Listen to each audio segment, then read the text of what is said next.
Welcome back to Breakfast Central. We're about to have a very important conversation. Earlier in the show, we talked about telcos hiking their price, and we're going to look further into this. Telecommunication companies in Nigeria are proposing a 40% increase in the cost of calls, SMS, and data to the Nigerian Communications Commission as a result of the rising cost of running a business in the nation. This was contained in a letter titled Impact of the Economic and Security Issues on the Telecommunication Sector, written by the telecommunication companies under the aegis of the Association of Licensed Telecommunication Operators of Nigeria to the NCC.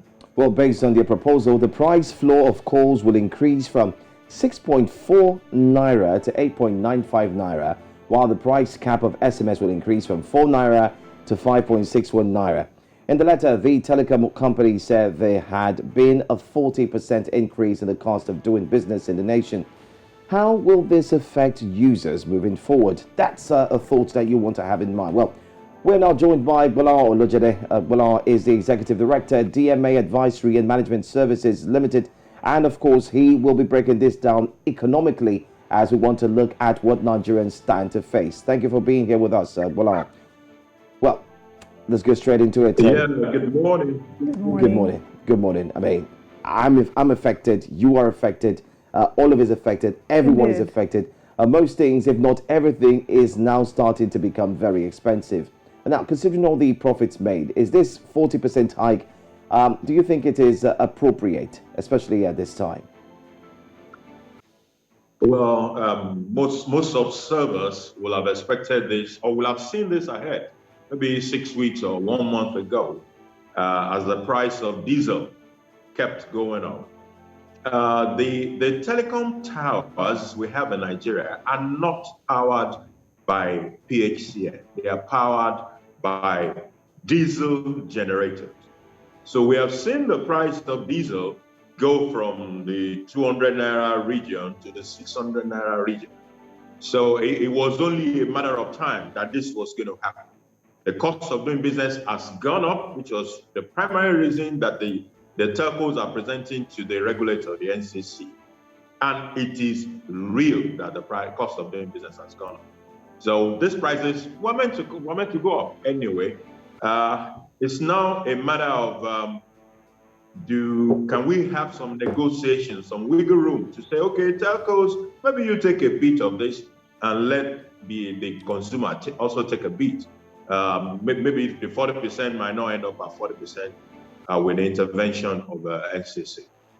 Interesting. It's important that you've mentioned how the cost of running business has become very, very high and difficult, especially with telcos that are run on diesel. But the truth is that even before now, the service delivery from the telcos have been quite poor, as many Nigerians have stated. And this dates far to before even COVID-19.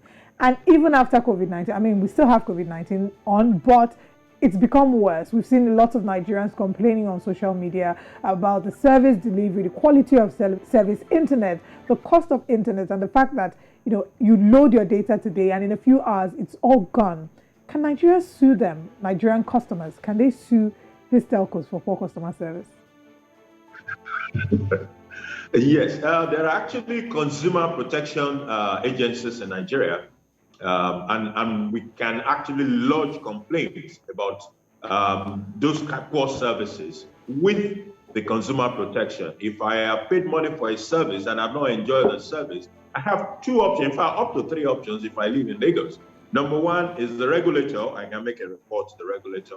Number 2 is the Federal Consumer Protection Agency, and Lagos State also has a state-level consumer protection.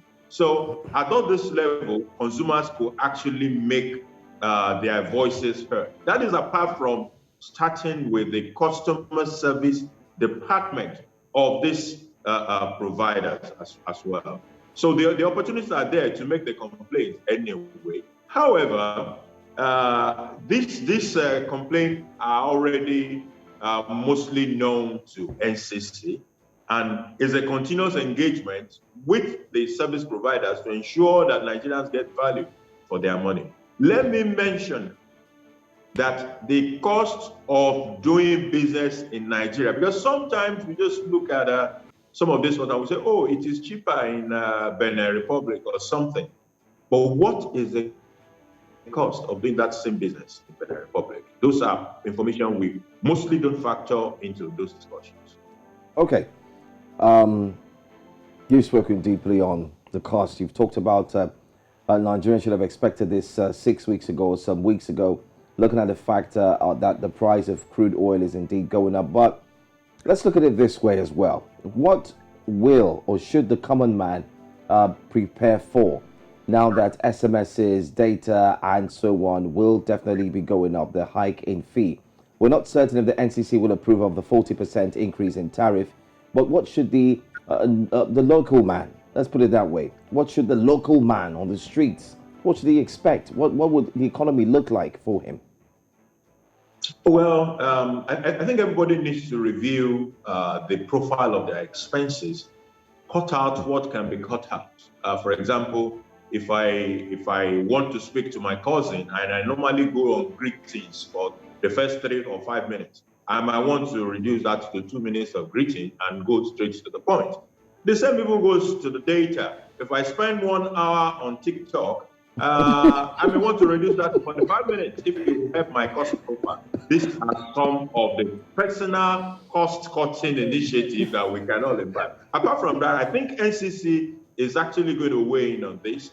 Though the telcos have asked for 40%, but there will be some negotiations, some ding-dong here and there, and we might end up at something less than 40%. I wonder, is there any possibility of an alternative in this instance? We find that in some sectors, there's some sort of subsidization or subsidizing rights that is being done to aid the business. Do you think that that's something that can be considered in this? Is there a way that costs can be subsidized for consumers, maybe by the government? Subsidy is a very tricky area to go into.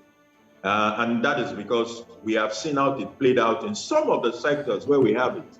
From agriculture subsidy, some of the anchor borrowers loans will never come back. We have seen it in the PMS space where we are unable to even get out of it. We are being told now that we will spend 4 trillion naira to pay fuel subsidy. Am I still there? Yes, yes, you are. Yes, we can. We can hear you. We can hear you. We can hear you. Okay. Hello? Yes, please go ahead. It's just the data challenge, whilst the 40% tariff. Okay. It's part of what we're talking about. Exactly. Yeah. But you see, why it is important that we're able to level up, put all the cards on the table, discuss with telcos, and find a compromise is that the death of telco, or if telcos don't do well, these services we're complaining about will go more horribly downwards. It's an infrastructure-intensive business. There are even players in that industry who have been here for 10 years and have never made profit for 1 year. There are players in that space as we speak. So we have to make it a trade-off. Unfortunately, I don't think the government has enough, basis, enough a robust net, safety net sort of, where we can sort of cushion most of these things. I don't think so. So the best we are likely to get out of this issue is a negotiated amount by NCC on behalf of the people. Some weeks ago, it was DSTV, and we saw government come into that space, make a few noise here and there. But today, the DSTV cost has gone up now, because that is the reality. When they put the cards on the table, you see the reality of the situation. So it is what it is. It is what it is. Like you said, it is what it is. If you're on TikTok, reduce it. TikTok and Instagram. I think those are some of the largest consumers. It's going to be a tough one. Thank you so much, Bola Olojede, for joining us. The Executive Director, DMA Advisory and Management Services Limited. We appreciate you being here on Breakfast Central. Yeah, the pleasure is mine. Thanks for having me. Okay. So it's no more Uhuru or business as usual for Olive. Yeah, and other Nigerian content creators. And this just makes me miss the days of midnight calls. I hope they would introduce that. But I think for both of us, we've grown past that. I mean, because we need to make our calls like now urgently and so on. But like he said, it's high time for you when this hits, if it eventually hits. But I mean, I like his point. We're certain that there will be a back and forth. 40% is too much. You might want to come down to 15% first because of the economy, or you make it 20%. And it's not also easy for the telcos. We must be honest. Yes, we must. You have vandals. They're vandalizing their equipment. They are going through challenges of. They are spending much more because money. you have to get diesel. You have to run the generators to ensure you power. All the equipment that you need. I mean, telcos are not just the ones that are increasing their prices. No. Businesses, the average business in Nigeria is increasing their prices because they have to make profit. That's how they can stay in business, right? You power the generator 24/7 to run the mast. It needs to run. It needs to be there consistently. There are a lot of intricacies involved in this. They have to pay staff. They need to run the customer care.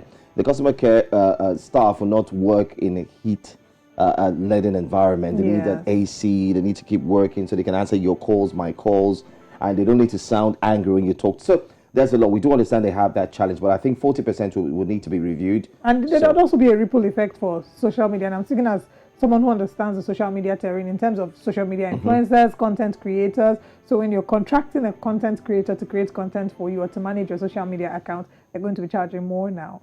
And you must be willing to pay more. So it cuts across every. Are you serious? Yes, now.